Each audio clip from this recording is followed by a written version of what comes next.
En geno maranya koram gajuang ni Rio Makare machini chano ni mar migago entarika par kod achiel dwe mar 9 ganario prario kod ang'wen odiochieng' bende koro jowuothe pewe ndeke opogore ma pachoka okwamo kaluwore gi ng'ikruok mosebede pawe ndeke okotendre kod gomo mano mar jogo mabende tiyo e pawego mag ndeke nyakorom gajuang reporters mago duto go kambi e pawe ndeke go kendang wanyise chal mar weche kako osebedo are okinyi kata are nyoro gotieno seche bende koro negi chako dhi mos tijegi ka nyaka sani koro en go bende koro sekelo ng'ikruok e chenro mag wuoth wanyisi mago kaeto gi mamoko nyakorom gajuang mago duto matimore pachoka waikore yo makare mar migi kod kuku margi to mokwongo magi thuond weche.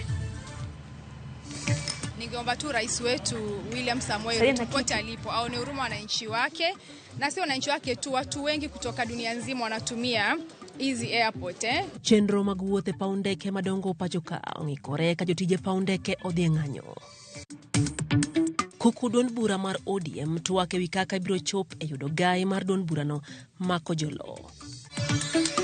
Jotije kaunti ma Migori ng'ure wi lokruok ma otimnegi e migepe mopogore.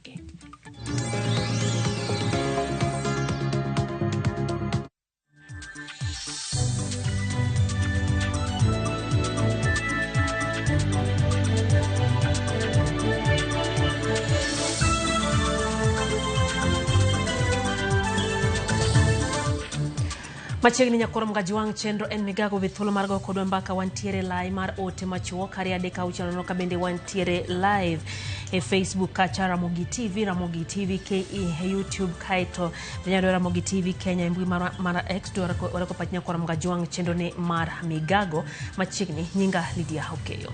Oganda makwar mag jowuoth okwamo e lap mar ndeke mamoi e boma Mombasa kaluwore kod ng'anyo mag jotich mago mabende tiyo e alap mar ndeke no. Kaluwore gi jotije go onge ndege karachiel mapachoka mosego kata wuok e pauno chakre saa 8 otieno. Gikone gi kwedo kang' mar piny owacho dwaro kete alap mar ndeke ma Jomo Kenyatta e lwet ji giwegi gino magikone kidek miyo thoth gi wito thuolo mag tije. Jowuoth mane waloso go koni chenro mag wuoth orochore to chutho mago madhi e pinje maoko matiyo gi ndeke mohinga achiel. Jotije go ramo ni ok ginidogi e tich nyaka piny owacho witoko paro makamano. Kabende gijiwo jowuoth mondo mi odogi e otende kod kuonde mamoko mane giwuokie. Nyaka ne piny ru en mana ndege achiel kende mawuok e pinje maoko ema osego ya lap mamoi Mombasa.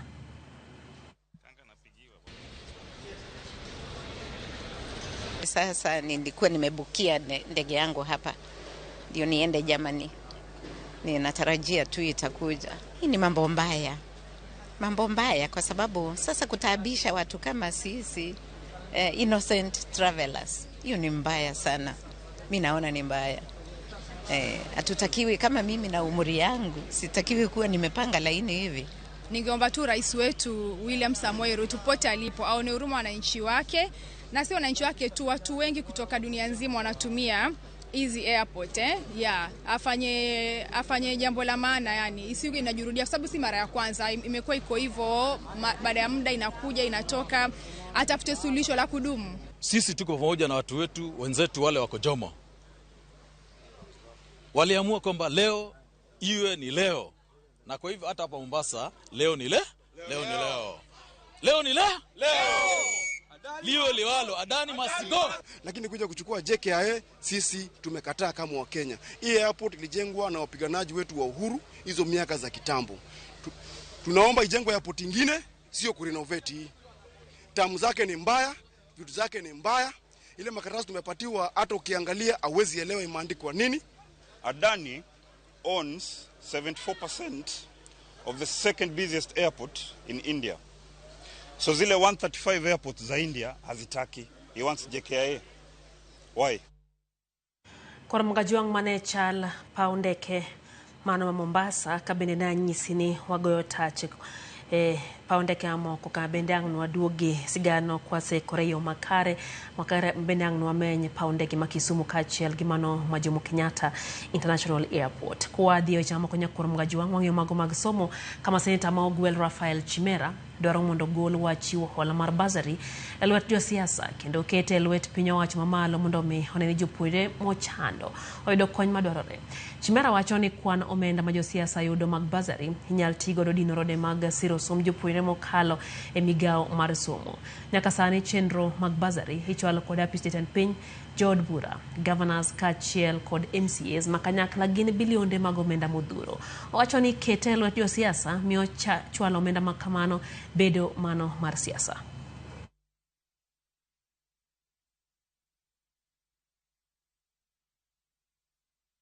Many students fall below that threshold. What happened to that guy who got 349, 320, 300 and has an admission to a certain school? That tells you already automatically cut off. So it doesn't benefit everyone. It is not universal.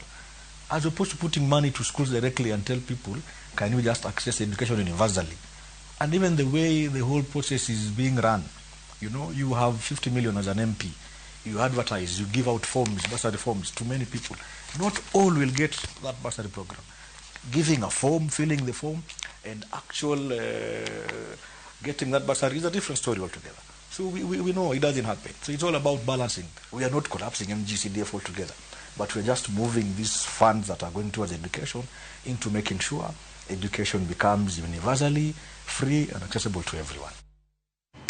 Wadhi kaunti ya Migori kama lokruok mar moko kuom jotije piny owacho ma kaunti ya Migori ma ogole migepe moko ka itere migepe mamoko osekelo ng'ur kuom moko kuom jotich ma oloki ka tend kaunti ya Migori bende okwedo weche maliekore nitiere jotich ma oriembie tich kamano.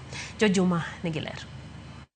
Dwe ma okalo ten kaunti ma Migori ne oketo lokruok mag jotije e migepe mopogore opogore. Moko kuom jotije gi mang'eny gi gin ward administrators ne otere migepe moko e lokruok ni ma otim kod kaunti ma Migori. Lokruok ni kata kamano osekelo ng'ur koni kod kocha ka kuom moko kuom jotich ma oloki ma bende moko kuomgi koro chwalo duondgi ka okalo kuom moko kuom oganda kata jokanyo go mag oganda. Wadwa ng'eyo ni to sami goli e tich ni idwa ket ng'a tich en gima ng'ato ka ng'ato tero papers ne e kinde ke tich to ok inyal golo ng'ato tich ningech fitina mag siasa. Siasa no serumo, waweuru siasa mondo jowo tim Migori odongre. Ok wadwar wach moro ni nitiere jomoko mabiro kut ka ketho ni sirikal. We jogo tijgi nyaka chieng' moro Nyasaye mene golgi. Done timogi kamano to nitie yore moko midhiye marach. Okinyal bukori ni golo ng'ati tich to board magolo ji tich pod onge. What admin, sub-county admin, gi direct magi jomar permanent. Negi tiyo ndalo ubado left moko riembogi. Sani negi sitiyo. Kata bang' ka kama chinga machielo donjo, gibiro tiyo. Gino ni beni golo gi tich, ka nitie makosa mag timo ama transfer minya timnegi. Moko kuom jotije ma olokigi ywak ni chal ka gimi getogi nikech chung' margi mar siasa. Wabnya bende jagoro mar kaunti ma Migori Oscar Lima koro kwedo nen miriambo. Wan jotije mag sirikal matiyo kate gin jotije mag sirikal na magi pako ke siasa. Kata beni moko moganda wacho ni moko ward administrators gi koro riembie tich. TV mara mogine yango ni ward administrators gi ok oriembie tich to koro lokgi ka iterogi e migepe mamoko. Jotije mogole molok ngas manye gitiye onge mora mora kuom jotije go ma oduoke ngas mani piny kata ma lokruok no dhi chwanyo kitich kata kimsara kata kuom alliances e yo mora mora. To nikech weche ariyo, mokwongo chik owacho ni mano kik timre. To kendo mar ariyo wan public service ma sensitive. Jagoro mar kaunti ma Migori Oscar Lima wacho ni lokruok ma otimo kuom jotich en mano ero ma otim kalore kod chike mata yorego mag jotich ka beden mano mar bero chenrogo mag tich e kaunti ma Migori. Wang'iyo maduong' en ni mondo ng'ato ka ng'ato kaluwore gi tiegruok ne to gi somo mare to gi medruok mosemedore somo to gi lony mare to gi kako chiwore ne tich ne watemo pogogi kendo oro ji kuonde mwaparo ne ka gidhiye to ginyalo konyo jo Migori maber. Olima wacho ni kuom jotije duto malo 20 ma oloki mana jatich achiel kende ema nosechwalo ywak mare ni ok odwar mondo koro loke. Tend kaunti ma Migori yango dhogi koro yaw malach ne jatich moro amora ma bende koro ok mor kod lokruok motim mondo koro chwal ywak mare. George Juma, Ramogi TV, Migori. Mago mag siasa nyakor mgajiwango gai mar ODM Raila Amolo Odinga igeno ni biro telo ne romo mar kuku mar chamano kawuono helalruok ewi weche motegno kamotingo kaka ibiro walo gai ma kojolo maduon bura mar ODM. Romo no obiro mar seche manok bang' Jokobe 47 mowuok e counties fulo ni kuku no kende machalo chiwo ewi ng'ama nyalo mako leo makamano.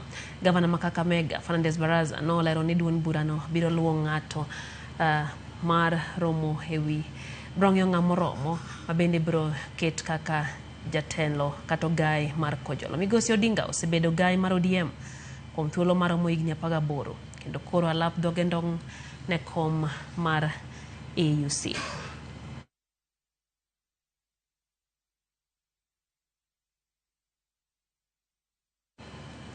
Chenro mar bero ne ringre jopuonjre mano wito ngimagi masira mach e skul mar Hillside Ndarasha igeno ne dhi chakore kawuono.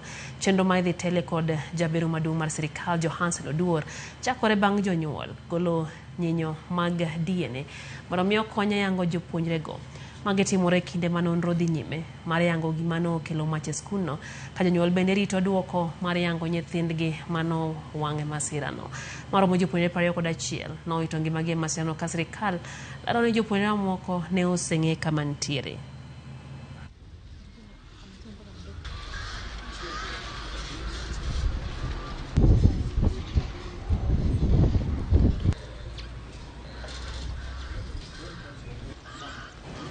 Derepe mag loche madhi e wuodhe maboyo matiyo gi apaya maduong' ma Kisumu kadhi Malaba ywago chal harita ya apayano magiwacho ni imonjogie kendo ikwalogie kata godiochieng'. Giwacho ni monjgi thothne itimonegi e sama gintiere lai ka girito mondo mi opuodhgi kapok gikalo e tong'no, gino magiwacho ni miyo gilal mathoth. Jailita Negiler. Dogrokni mar gechegi mag trela osebedo ka neno kinde ka kinde e boma ma Busia kod Malaba. En dogrok manyalo dhi nyaka bor maromo kilomita 40. Dogrokni masani kelo ne derepe trela gi paro mathoth kaluwore koda monj makoro jokuoge timo kendo mayo gi mwandu. Nyaka sani derepe maromo 20 osemonj. Pande wa Kisumu Busia Road kumekuwa na uwizi, madereva wanakatwa na kunyang'anywa mali yao ambao ni masimu na mapesa. Na pia kuna madereva matangi wananyang'anywa vitu zinaitwa dipstick. Dipstick ni zile za kupima mafuta. Changamoto kubwa ni hapa sasa tuko nayo Malaba, it's about jam. Jam imekuwa for the last 1 week tuseme. The main cause hatuna habari, the main cause ni nini? Ukiangalia upande wa Uganda, skana iko sawa. Of course hata wameongeza skana zingine, lakini bado changamoto ni kubwa. Peter Tanui en achiel kuom derepego. Owacho ni giyudo lal mathoth ka koro chuno mondo gichul jomondikogi ne lal makamago. Pesa mingi sana ambapo unapata dereva anaenda kukatwa kwa kampuni. Na kingine kabisa kubwa ambapo inatuletea shida ni kwamba kumekuwa na wizi wa mulika mwizi, KRA gadgets. Hizi KRA gadgets ni ajabu sana. Kwa sababu outcomes saa zile unatembea barabara inakuwa monitored, but once ikibiwa signal hakuna. Tanui dwaro jatend migao mar apaya mondo lima apaya no mondo one kaka oloso wach arita no. Ywa kod kwayo makamano bende ichwalo kod dereva machielo Mohamed Edan mawacho ni kata bed ni piny Uganda omedo masinde matimo pim, dhugrok pod pek kendo chendo mag puodhogi kale boda pod yware. Pia serikali na anda KRA kama wanaweza tusaidia pia tujue ni nini hasa kinasababisha hii jamu. Kwa sababu jamu kama inaanza sana inaweza kuwa ya 1 kilomita, lakini sasa ikifika 30 kilometers na hakuna kiini, pia hata sisi madereva tunaanza kuchoka moyo. Kopogore kod mano, giwacho ni apisa magarita e piny Sudan bende rocho ratichgi kendo chwalo ywakgi e mbetre piny Kenya e pinyno poko golo pogruok moramora. Sudan imezidi. Atupeleke mzigo Sudan imezidi. Madereva wanawawa. About I think 3 days ago now. The latest report was last 3 days. Derepe gikoro chiwo notice mandala 15 mar chako ng'anyo kaponi ywakge biro bedo ni okoket kare. We are going to put down our tools until kieleweke. Dereva apate haki yake. Kwa dhibeleni nok mar ute magawa kod kuonde tongona en gino mose thiro kwan mar welo matimo limbe kaunti ma Siaya kendo duoko piny omenda ma kaunti no nyuole sekta no. Gavana ma Siaya James Orengo no wacho ni welo mathoth thoro buono timo limbe margi kaunti no kata doko ne gin kod kuonde manyalo lombo wang' welo kaka nam mar Kanyaboli kaluwore kod onge mar magawa kod kuonde tongona manyasani gino mosehinyogi kokalo e yor dongruok. Kuom mano no osingo ni tend kaunti ma Siaya biro kongo apeini matudo ute magawa madito e kaunti no kaka yorne onegi yuayo welo mathoth. And I want to promise you that some of the sessions of the Siaya International Investment Conference will be held at VIP. So we want to make Siaya a center and a county for arts and music and sports. And I know we can do it. Can do it. Bad migawo mochung'ne ute twech mapacho kawa yango ni ibiro gol listi mantiere kod nying mar jogo motwe kuom thuolo mar higni 5 kaduogo chien mondo mi rang kendo ng'eto manomigi kaka yor duoko chien kwan oganda mantiere ute twech mapacho ka kendo keto gi tije manyalo konyo oganda. No mawacho gi jagor mungiore bad migawo no Salome Biko mano wacho ni gitiyo machiegni gi doho mapacho ka mar siko timo limbe kuonde twech mathurka mondo mi jogo ma otwe nikech ketho matindo omi kum matindo kendo golgi e jela. Kata kamano gisingo neno ni otim ne jogo hocho mowinjore ma loko timbegi ahinya kinde ma igolo gi duoko gi e kind oganda. Wacho ni thoth jogo ma otwe ni e bwo higni 40 kendo gin kod teko mar gero piny.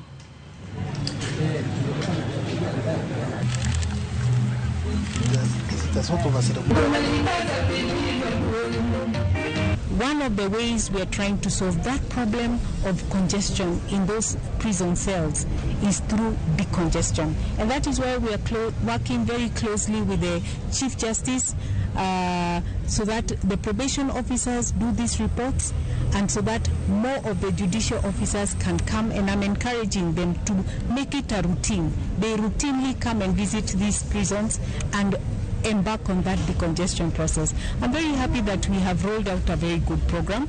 Soon we are also going to do a decongestion process in Isiolo with the Chief Justice. We did one in Nairobi Remand, and we are hoping it will become routine. So that those inmates who are petty offenders, you know, like being drunk and disorderly, which is a very big problem here in this region, they need not be here. They can serve in the community. Malaw mine 40 matindo ma hikgi ni e kind higni 19 kaduogo piny e kaunti ma Siaya oyudo tiegruok e weche mbui mageto bero ngimagi.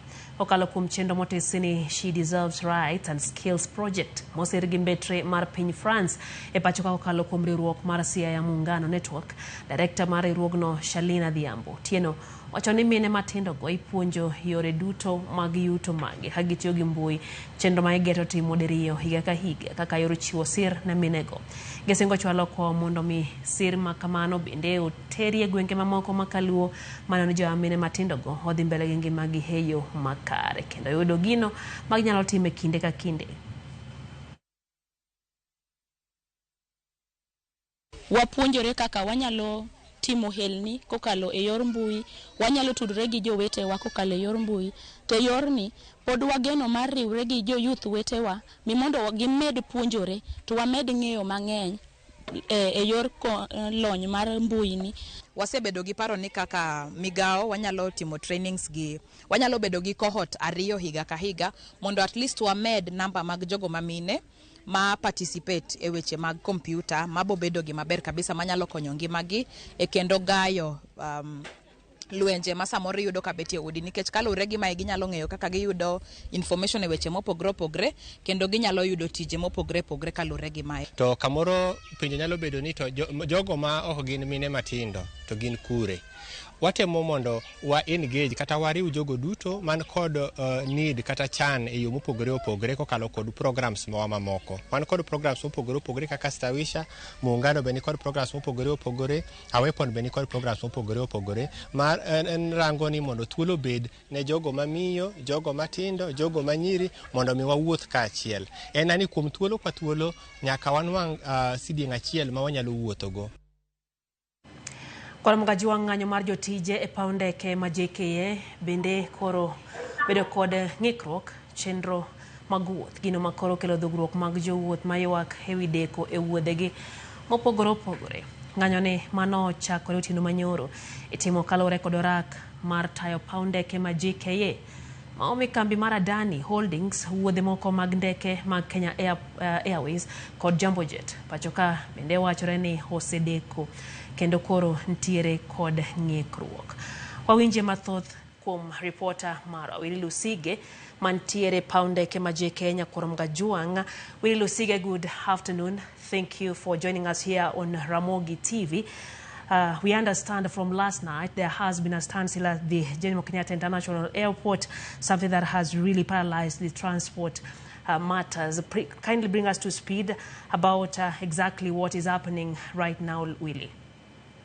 Currently, there is a stand-down here still at the JKIA. There are no flights taking off, or there are no any other flights arriving. And this happened since last night. We are being told from 9 p.m. when the Kenya Airport Authority workers downed their tool in regard to what they had termed as a notice, which was issued 14 days ago, where they had declined to offer their services after the notice, raising questions about the Adani lease deal, where we are aware that the government was to put in place measures and sign an agreement where the Adani group of companies from India is supposed to run the country's main airport for the next 30 years. So the Kenya Airports workers have been opposing that, saying it raises a lot of questions about the fairness of the whole deal. And apart from that, also they have not been given a clear guideline about the future of their jobs at stake when a new investor comes on board. That has been their big issue. So today in the morning, actually from last night, they downed their tools, but the strike picked off officially in the middle of the night.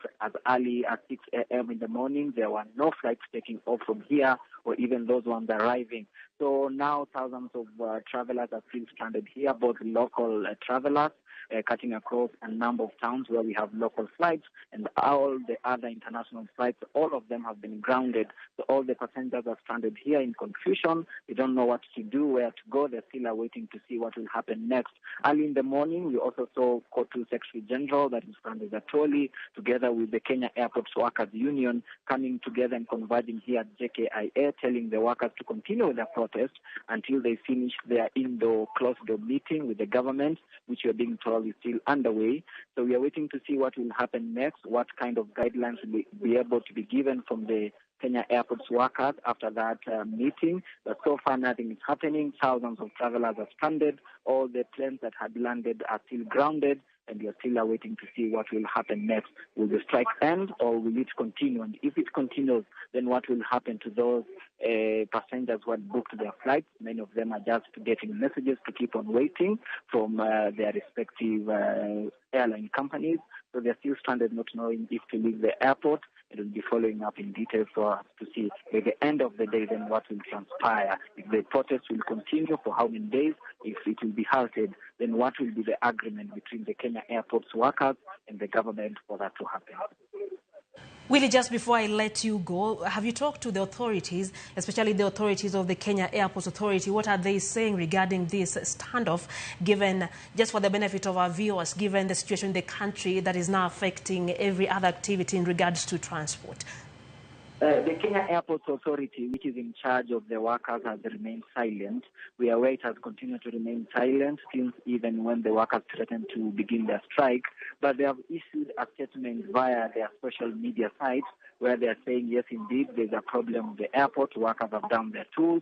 In their statement, the Kenya Airports Authority said they were trying as much as possible to bring back to normalcy flights. We have seen a few flights happening. They have not taken off, but we have seen a number of passengers being allowed in and screens Remember, all the Kenya Airports workers who do the screening have down their tools. So this is being done by just a few Kenya Airports Authority workers and also a high number of police who are helping to see if things can go back to normalcy. But we have seen a few passengers being screened, but we have not seen any flights taking off. So the Kenya Airports Authority has remained silent, and we are also being told that it was part of those who are in that meeting between KOTU, Kenya Airports workers, and the Kenya Airports Authority, but we have not heard anything from them so far. And also we are still awaiting. There were rumors that maybe the minister in charge of transport was to visit the area and see the situation and also talk to the workers, but we have not yet seen him here.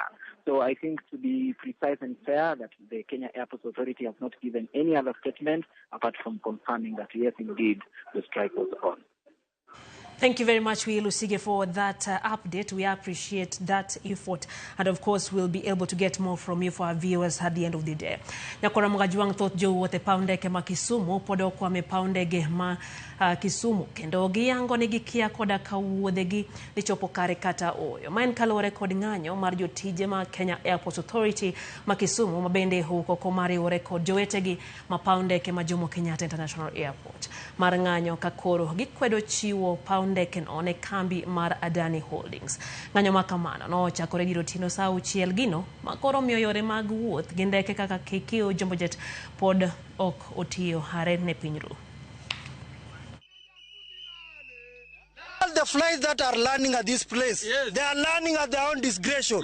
The people who have been screened and boarded the planes, they are unsafe, and they are not. The people who have screened them are not certified enough to do that work. So we are telling you, fly at your own risk. I was having a connecting flight to Entebbe, and then now I was to go for a conference. So it means everything has been disrupted. We were told to wait for 3 hours, and then 3 hours elapsed, and then there's no communication still. So we are still waiting, hoping that maybe things will work out. Apparently we were checked in, and then after being checked in, and then now being told again that the flight has been cancelled. So yeah, it's so frustrating.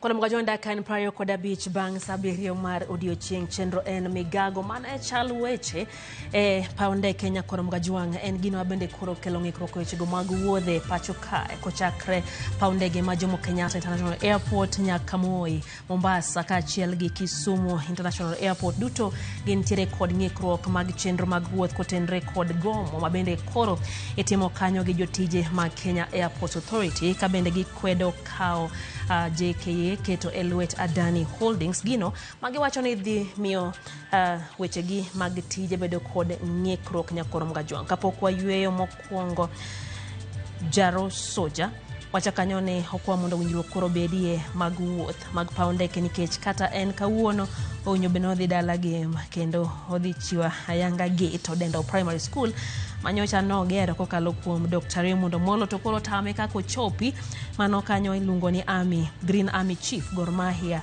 Osiep Raymond Omolo wacho ni en bendo kwamo kendo kata chenro mag dongruok mo winjo be notere school pacho game obedo kod ng'ikruok. Kaeno bende chenro ni ka antiere gwenge go mandhiwa mano min pilot mar ndhiwa owacho no mora ahinya kuom wechegi kaka chopo ne eyo ma owinjore. Kevin Ouma erokamano kuom ote mari intio Yugis wacho ni Ketera Mogi TV. Dominic Amolo Hachacha wacho ni emben kodwa Salin kantie Thika meno bende kanyo Faith Mzomo kantie Malindi wacho ni wach mar kelo ng'ikruok ni makoro biro wang'o oganda jo Kenya. Oyo matne kono mgajuang main migago kikidhi mabor.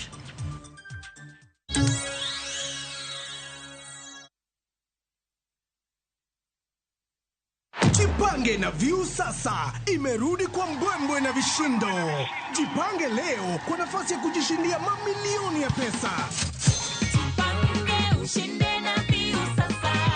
Bonyeza *487*3# na uweke 50 bob tu au tuma kwa paybill number 724177. Account number ikiwa ni nambari yako ya simu. Utapata content na point 50 za kuingia kwenye draw ya kujishindia 50,000 kila siku, milioni 1 kila wiki na grand prize ya 3 million shillings. 3 million shillings. Jibambe na content nyingi zaidi, ongeze chances zako za kushinda. Jipange na View sasa.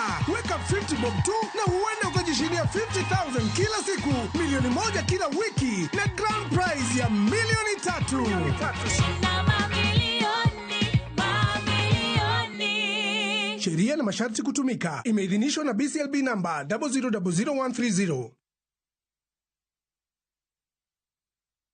Dreaming of Italy, but worried about planning your trip? View Travel has you covered. View Travel invites you on a 5-day, 4-night adventure starting from $1,650. Sail to the enchanting island of Venice, where ancient canals whisper tales of the past. Immerse yourself in the grandeur of Rome, exploring its iconic landmarks like the Imperial Forums. Discover the artistic heart of Florence, a city inspired by the Renaissance, as you witness the timeless craft of Murano glass blowing. With guaranteed departures, personalized quotes, and our unwavering commitment to reliability, View Travel is your trusted partner in creating unforgettable Italian memories. Book your adventure today. Visit viewtravel.com or call 0703 254 254.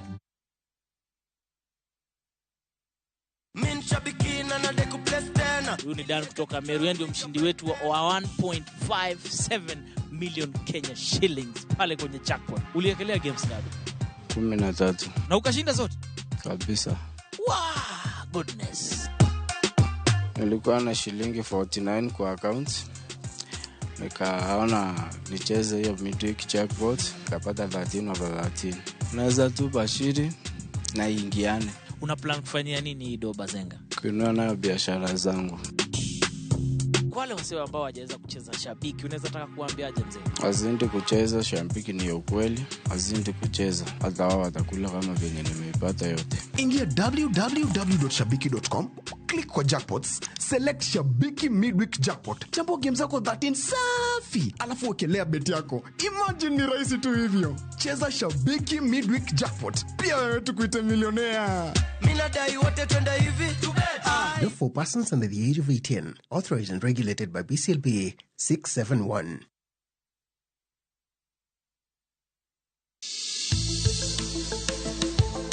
Gimawa en gima duong' moloyo. Nego beni wang'eyo kaka wadak, korka chiemo, exercise, nindo maber. Wakelo ni achiel kachiel lakteche man gi lony mararieya e weche ngima dhano. Kikwa discriminate ne joma nigi ndulume to tikwa pandgi to ng'eyo en teko. To kodok korka ngima mar del, bedo gi ng'eyo nyalo kelo lokruok maduong'. Wacho ni kendo Ruth pile ni e penj laktar kaindi chiemo watiyo godo mondo wageng' tuoche. Wabiro wuoyo gi ji e yo mabiro mulo chunyi kendo miyo pachi yawre. Obwongo gi del gin ga gigo motimre nade moriwore.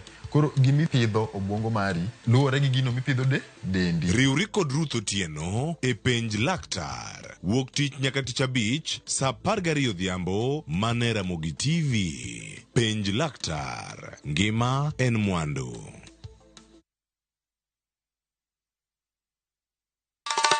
Ma e chenro makelo ni danji maliet. Ma e chenro makelo ni weche mamolo seche duto. We are only beating job. Kik od belo bai. Kabuona alikuwa moral mar ndakel belo kaka winjore. Ma e chenro makelo ni duond yawuoto nagi. To wakwa rowere bende kiyudo matin kikicham te ikungo. Duond mine kaja odi miyo nigi pesa malo dichuo. Support. Kodo hala. Gimotimo as a fashion house, we measure in both ladies gi chuo. Mane mbak ndalo chakre wuok tich nyaka tich abich saa 8 odiochieng'. Mane Ramogi TV.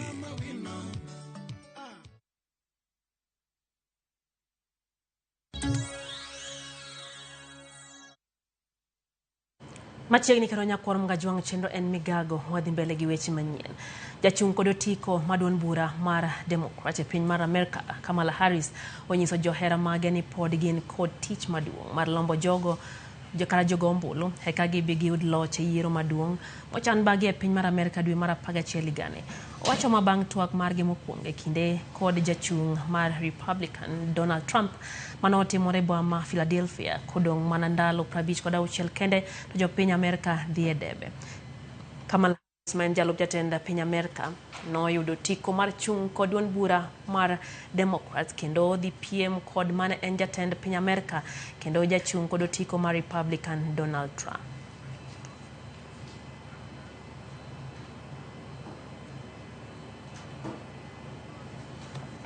Nondo chake kaunti ma Siaya manono hinga ma mono joma hikgi oniang' yudo chenro moket negi kod sirikal. Nondo ma itayo kod riwruok mong'ere kaka Health Age International, riwruok gi Kenya Society for People Living with HIV and AIDS KESPA biro rango chenro mag sirikal mopogore opogore kama oting'o Inua Jamii, omenda mag Aheri kod omenda mag NSSF. Kolose kinde yango nonro makamana, afisa mar Health Age International Kenya Rose Bwire wacho ni chenro maket gi mano bende biro time counties ma Kisii, Embu kod county ma Kilifi. Mabiro kaluwore kod nonro manotim Dagoretti North, Dagoretti South kod Kibra, Nairobi mano manyiso achiedh nade ma jodongo mantiere bombe kaloe. Dwoko manono ibiro mi sirikal kod jokanyo mamoko kaka yor mar jiwo ratiro mag jodongo e pacho ka. An intersection between the access to social protection and access to health by the older people. And we actually also realized that quite a number of older people who are above 70 years old were not even receiving Inua Jamii at the time of the study. But it is important to note that as of last year, the President actually gave a directive to the Ministry of Labour and Social Protection to increase the number of the beneficiaries of Inua Jamii. Inua Jamii has got issues. Some of them have been reported, some of them haven't been. So we really want to get down and establish what are the challenges from the older persons themselves. When it comes to pension, you realize that some of the retirees take too long to have their pensions dispersed. And that is the time their income had been stopped from the salaries they were receiving. So that gap exposes them to high levels of poverty. When we are trying to tell the government, the officers, the NGOs and so on, how do we support the older persons, we need to put evidence on the ground, and that is our purpose, and that's why we are with the Health Page. Anyola more kardak ma wa county ma Kwale dwaro mondo mi sirikal kod mbetre mar piny Kenya e piny mar Afrika milambo donjre kendo kony gi ting'o ringre watgi kowuok e pinyno nyaka e pacho ka mondo mi gitim ik mare. Anyola no wacho ni ringre nyathigi ma nyinge Mwanaidi Juma manowito ngimane chieng' wuok tich tok tuore ogeng'ne kod jaode machon madwaro mondo mi oike kono. Anyuola no wacho ni Mwanaidi ok en japiny Afrika milambo kendo osebet mana kono kuom higni 3 ma ok oduogo pacho kana odhi kuro matero nyathine one wuon mare. Naomba serikali, mimi sijamwona mtoto wangu, lakini naomba unisaidie. Namtaka hapa nije nimuone na macho, niwe mwambie haya watafuna mkafanyaje. Mimi simo, lakini ninamuona. Mimi naomba kweli unisaidie iwa yawezekana. Kasemekana amekufa na hakujua ameuawa na nini. Sasa alikuwa tunaomba serikali kuu na ya serikali ya county government zishirikiane, tupate mwili wake, tuje tumuone nyumbani hapa, tumstiri wenyewe. Kama ni kumzika tumzike kiamini kwamba kweli amekufa. Si mambo ya kuambiwa eti amekufa na hatujamuona. Yeye anti yangu ni Mkenya, huyo bwana ni Mkenya. Na kama walikuwa wameachana, hata kisheria ya Kiislamu haruhusiwi kumzika, manake si bibi yake. Kwa hivyo serikali ingilie kati tujue unaendelea nini. Alienda kule kwa sababu kupeleka mtoto. Baada ya kupeleka mtoto wakamnyima hizo fedha za kuja tena Kenya. Akaketi huko hii mwaka wa 3 akaanza kugua akafa. Sasa sisi tuomba serikali ya county government ya Kwale, tuomba tusaidie ingilie kati, tuomba mwili uje hapa nyumbani. Bad migao marango weche bunge pacho ka ochako chenro maduok e wang'e bunge mantie got Elgon maromo e kalo Fabirio mano okethore kaluwore gi chenro mag pur kod wang'o makama osebedo katimore gi jogo ma odak e alworano. Kano Webwa ma Kitale bang' romo mano kelo kanyakla jokanyo sekta opogore opogore, jalup jatend rito bunge ma pacho ka Charity Munyasia wacho ni migawo mare oseketo kenge mowinjore mar daro jogo ma osebedo kapuro kendo wang'o makaa e alworano gino ma osebedo ka ketho bungego. Gigeto duoko kare kuonde ma pi bende yae kaka yor kelo ber e lokruok chal kod lwasi. In Trans Nzoia side tumekuwa na hiyo shinda ya wale wanaenda kupanda mahindi na kupalilia miti. Mahindi inamea na miti haimei. Hiyo ndio shinda moja tutatatua hapo. Kwa sababu hata kama unapanda mahindi ili upate mahindi ukipalilia miti, lakini mahindi unafuna na miti haisongi, si hapo iko shinda. Hii mlandi itatusaidia na tayari tumeanza mpangilio tunaitatua hiyo. Ili tuhakikishe msitu yetu imerudi pale ilikuwa. Tutaweka juhudi tena ambazo zinatozana kuhakikisha kwamba tumewasumamisha wale wote ambao wanachoma makaa na wale wafamizi pamoja na wale wanapasua mbao. So mimi ni kusema ya kwamba hatutaiachia KFS peke yake. Tutafanya through the whole of society approach. Tuhakikisha ya kwamba tumerudisha misitu yetu kwa ile hali ya zamani. Na tuko na hakika kwamba tukifanya kazi pamoja kwa hii miaka 5 ambayo inakuja tutarejesha hadhi ya mlima Elgon ambaye ni kati ya water towers mbili ambazo Mwenyezi Mungu ametubariki sisi kama Trans Nzoia kuwa nazo, Mount Elgon na Cherangani Hills. Wadhi kaunti ma Homa Bay kama kwand jomadongo madoke school nikech riyo mar somo bwo chenro mar somo mar jomadongo mong'ere kaka adult education osebedo ka medre kaunti ma Homa Bay karodoko negi kale midhiero moko e kinde mag somo makamago. Higani kaunti no nitiere kod jomadongo ma oingo gana riyo madhi nyime gi somo margi ka ji 72 kuomgi ikore madhi timo penj maduong' mar klas 12 mar KCSE. Jafwambo marwa e kaunti ma Homa Bay ne olimo achiel kuom centers ma jopuonjre madongo go kendo miyo walerno yo machal kod mae. Bang' yepo mag skunde somo mar tam mar 3, jopuonjre ahinya to mago madhi timo penj madongo mag klas 12 KCSE ma higani dhi nyime kod timo yokruok margi e skunde mopogore ma gisome ka jogo matimo chenro mar somo mar jomadongo kata adult education e kaunti ni bende dhi nyime kod timo yokruok margi e centers mopogore mipuonjogie. Kaunti ma Homa Bay ne kod kwan jomadongo matimo chenro mar somo no maromo 2293 ka 72 kuomgi timo yokruok ne penj mar klas 12 ma higani. Kanisa mar PEFA manitie boma ma Homa Bay achiel kuom centers goeko machendo makamano dhi nyime. Valentine Magunga miyo ma en nyamrerwa ne oweyo skul e klas 11 higa mar 2014 kendo ne odok e skul e bwo chenro mar somo jomadongo mondo chop lek mare mar bedo nas. Ne pod an gi dwaro mar somo, koro abedo gi challenges moko ma aneno ni mondo aduoga somo to bedo engage gi jowetena moko emane omiyo afwenyo adult education tie kane otimo penj to tango na result ni to ngisa ni be anyalo bedo gi gombo chigi chieng no na manyo pesa registration ma kinyne na bire school kaka tiyo kaka community health promoter aero tijno koro semi be okonya gi kaka engage ji koro atemo ni ka yude to amedra. E kanisa ni mar PEFA gini kod klase 3 e juma ka achiel kod jopuonj mapuonjogi kendo ka gitimo somo e subjects mopogore ka school fees bende gichulo gana achiel dwe ka dwe. Rita Kinyi en johala e boma ma Homa Bay kendo dhi nyime gi chenro mar somo makamano. From my childhood kanaya nadwa ni mondo atim nursing. Koro gini ne siko ni e pacha makata kana neno ka jo KMTC o school gikalo kama use rabuon no. Aneno ka girwako uniform masika wacho ambe chieng' mona rwako uniform kama koro gino nobedo katago pacha serious. Koro ka na bira penjo ka ong'isa ni kan tiere adult school nochuna mama dhi no uso na rombo na no madhi a register. Kopo na tieko school ayudo grade maber adhi atim nursing. Ayor konyruok ka uso rabuon Sofia. Bedo ne gin jomadongo mani kod familia maggi miyo chenro mar somo ni ok bednegi mayot. Kata kamano giwacho ni giketo kenda karodoko ne gin kod chandruoge ma opogore. Teachers mapuonjowa kae onego bed ni wachulogi to kaka wajoma nigi family koro challenges mag fee bedo problem. Kaeto mar ariyo bende kaka ipogori idwa ng'iyo family kendo idwa ng'iyo kaka idhi school ok obed mayot ahinya.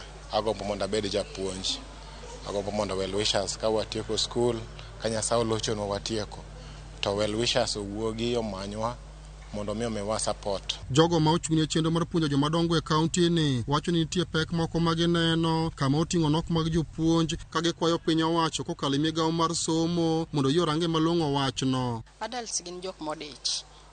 Koro mondo mi ketgi ma gibie klas gite at once. Ibedo gi challenge nikech ipuonjo kawuono kiny moko leo chaki duogi chako gi chien. Koro tin mondo ichop syllabus e yo makare. Gik mang'eny mo engage mind ne. Koro seche mipuonje you need to be very careful. Wan gi Directorate of Adult and Continuing Education kendo sirikal osendiko jopuonj osekawo thuolo malach ka sirikal poko o replace jopuonj manyose retire. Koro gi sani watiyo mang'eny gi part-time instructors gi ginie jopuonj manitie. Wang'eyo ni shortage no nitie kendo ok giromo kendo wa contract jopuonj. Kanisa ni mar PEFA en achiel kuom centers ma chenro mapuonjo joma dongo dhi nyime kaunti ma Homa Bay. Kae kwa jowetegi mani kod dwaro mar somo mondo kik wich kuot negi nikech wich kuot nega puoye gono. Alia Beach, Ramogi TV, Homa Bay. Chenro mar gwenge wa kawuono limo ni gweng' ma Wath-Ong'er. Wath-Ong'er en gweng' mayudre e kaunti ya Migori kendo nyinge ntiere kod tiende mana kaka jodak makono opimo ne jafwambo marwa Millicent Adhiambo.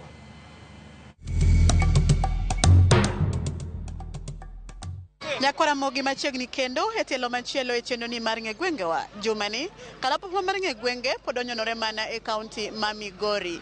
Ofuyo ka owuok got Kachola obiro opiyo e chiro kata center kata gweng' ma ong'ere ni Wath-Ong'er machiegni. Mana kaka pile nyakwara mogi mokwongo wawinje pach jogweng' e wi gino magiparo mane nyalo miyo chak gweng' ni Wath-Ong'er. Kano kawa ka higa mar 85 to kana biro ka tayudo ni wan Wath-Ong'er. Tapenjo gimomiyo ni luongo ka ni Wath-Ong'er.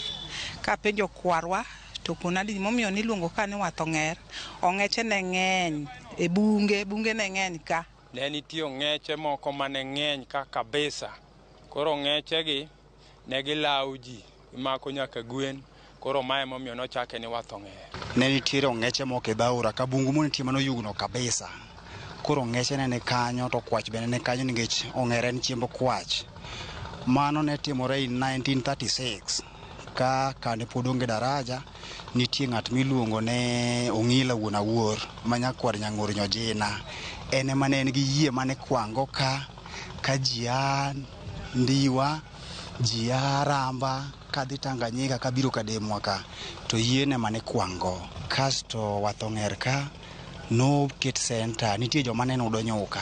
Nyakwara mogi bang' winjo kaka jogweng' oselieko kotenore kod nono mar Wath-Ong'er we koro wawinjane na kuma dieri kod kuku mar wach nitiere kotenore kod gima dine mi chak gweng'ni kata chironi kata center ni Wath-Ong'er. An achiel 19 gi 36 kuja ni ne onge gi daraja.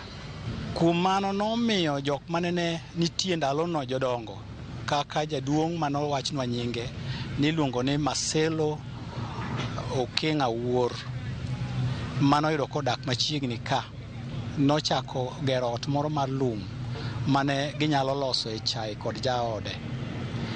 Odno nogere Ong'er maloka ka wan kama wantie kane Ong'er en diriyo. En Wath-Ong'er to centers gi gin ariyo nitiere maduong' ma kama wabede ni to nitie machielo man loka mar Aora mar daraja. Koro kone mane ogere odno matin mar lum. Kaka ne sadhi ne nitiere dayo moro bende ochako gero niluongo no Buya. Dayo miluongo no Buya ni nogero kendo ot moro gi loka koni. Koro ka ji manose kwang' oidho loka koni be nyalo yudo nyuka kata chai madho kata joma ne wuok kadhi loka cha bende nyalo yudo gima madho. Ong'eche ne nitie mang'eny to nikech koro nying mane pod luonge go ne onge to ng'eche gi mane ji neno ka to nikech en Dhaura iluongo ni Wath. Koro joma ne gika to nwang'o ka kaendi e kama kigik tigo break kapod irito mondo kwang'i ni in e dho wath mar pi tang'o ma demi koro ng'ere kama ji romene. Ong'eche mantie gi kae to jowacho ni kare maa en Wath-Ong'er. Koro mae kaka nying mar center ni no bet. We koro wawinja nena ni uma mar Wathong'er landore kod ang'owa. Ji ne nigi wuodhe mang'eny madhi aparo ni Tanzania omo gik machalo kaka gik michamo marieba gi gik mamoko. To gi loka koma wantie kone ne gik moko nitie mipuro machalo kaka alode. Ne ji ma loka cha dwaro mondo kaw. Wathong'er landore kod minada mar dhok magolo ji Kindu, Kisumu, Oyugi, Suba ka kelo ka. Wathong'er landore kod weche mag tuke mag mipira e pap mar Maiga. Pur ne gima gihero ahinya. Goand dhok. Dhok ka nyaka Tanganyika wan tong' ka gi jo Tanzania butwa ka. Koro jo Tanzania biro ka kelo dhok, Ong'er wapuro kamoro kanisiko, ipuro alot, ipuro afuoto, ipuro nyanya, biro Ong'er ka to ji ae chiri mabocho bocho nyaka Loka, nyaka Ugenya ka biro kakao gik ma Ong'er ka. Nyaka rabuon wapuro ka. To gin dongruoge mage ma Wathong'er osenyuolo nyaka ne ochakre. Nitiere udi mabet improved mopogore gi ute manochake go mag ute lum. Ndalo machien mancho kalo ne ji puro pamba kabisa to kae manikele pamba jo mane nyalo dwaro ni mondo oter pamba gi mondo oter ne serikal mang'iewo ne en ka. Sani wanyalo golo pesa kiwango midwaro e Wathong'er Center. Kaendi wan gi depot mar soda ma koro kaendi gwenge ma chiegni kode bedo supplied koa gi Wathong'er ka. Gik ma irundo kaka cereals be yudo ka though nie to ken depot but jok ma time matindo tindo nitiere motegno ma kwan ma ng'ato nyalo dwaro mang'eny yudo. Kata wa joma loko tende ji ya oko nindo ka kelo nwa maendeleo moa oko. Ne wan gi chiro ma chira manyachon ne. Koro sani waneno kigero nwa chiro chak ger nwa chiro ka manyasani mondo chiro dhi mbele, mondo chiro bed kaka ma Kisumo, wabed kaka chiri manja waneno Homa Bay kigero. Stima nitie, osebiro, sikunde oseluore kimae kamano nyaka Wathong'er.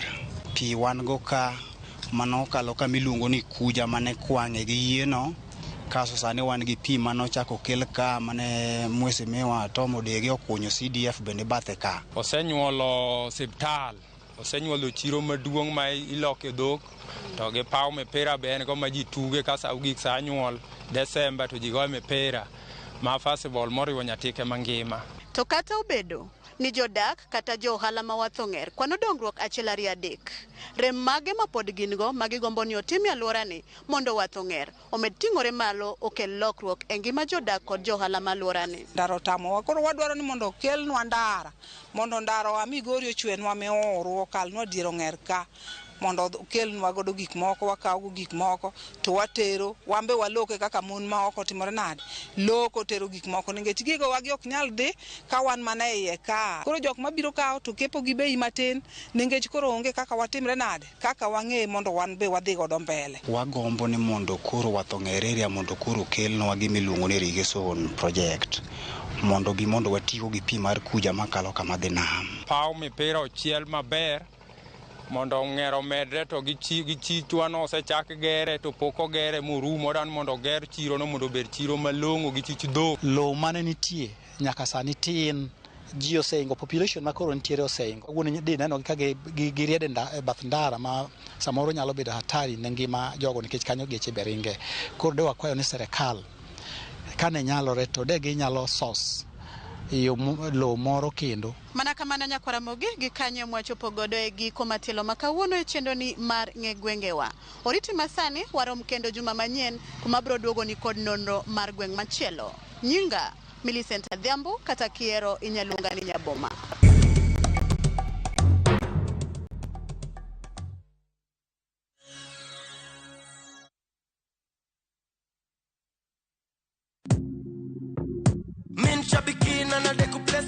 Tuambie kwa majina unaitwa nani? Anchep Nayan. Umetoka wapi? Mtani wapi mami? Ni Trans Nzoia. Unafanyanga biashara gani ama uko employed? Unafanya nini uko mami? Ni mwalimu. Walimu washakuwa pilot. Cheki sasa venye nakuambia mwalimu mwenyewe. Ulianza kucheza aviator lini? Nilianza kucheza this year March. Ulijuaje kuhusu shabiki aviator?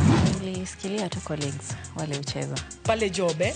So pia mamode wengine ni mapilot huko. 1.2 million na una plans gani na hii Mkwanjezi mami? Kitu niko naye kwa mind tu ni shamba alafu na nitulie. Congratulations to Anmanze. Na nikiwaambia aviator ndio form. kuwa captain. Mbona utaki kufinya mafuta? Aviator ya Shabiki.com inakupa the biggest multiplier in Kenya. Shinda up to 50,000 times your stake. Yani ukiweka stake ya 100 bob, ndege ipeperuke, unashinda 5 million within seconds. Changamkia Aviator on Shabiki.com. Not for persons under the age of 18. Authorized and regulated by BCLB license number 428.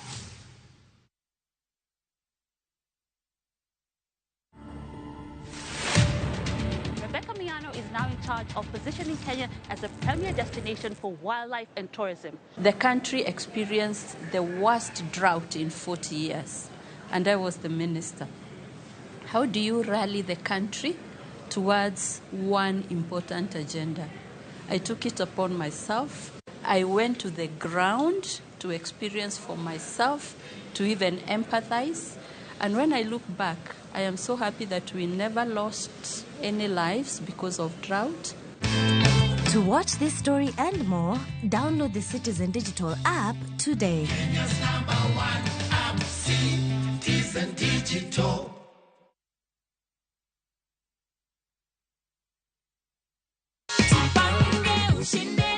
Uliamini wakati uliambiwa ati umeshinda hii pesa? Ati nilitumio location, sasa nikajua ni ukweli kabisa. Nimepata. Ndio hii check yako hapa hivi, ndio hiyo goodie bag ya Jipange ushinde na View sasa. Asante. Jipange, View sasa ni ukweli. Kama nimepata, hata nyinyi mtapata.